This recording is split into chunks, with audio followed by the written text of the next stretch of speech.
Hello, আসসালামু আলাইকুম। এবার আমি আমাদের লাল শাক খেতে সার বুনে দিতেছি।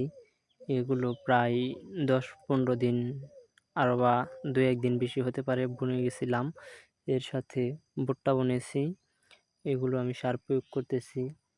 তারপর এগুলা কিছুদিন পর বাজারজাত করা হবে। আমি আপনাদের সোশ্যাল মিডিয়ায় কাজ করতে চাই। যদি আপনারা আমাকে সাপোর্ট করেন, ছোট ভাই হিসেবে সাপোর্ট করবেন। আর আমি সবসময় সাইফ ভাইকে ফলো করি। কারণ সাইফ ভাই সবসময় বলেন, ছোট থেকে শুরু করো। ছোট থেকে যদি তুমি প্রফিট করতে পারো তাহলে সেই জিনিসটাকে বড় করতে পারো। আমি বাড়িতেও আরও অনেক কাজ করি, মুরগি আছে। আমি সেগুলো আপনাদের মাঝে ভিডিও আকারে তুলে ধরার চেষ্টা করব। আপনারা আমাকে উৎসাহ দিতে পারেন, লাইক, শেয়ার, কমেন্ট করতে পারেন আপনাদের ছোট ভাই হিসেবে।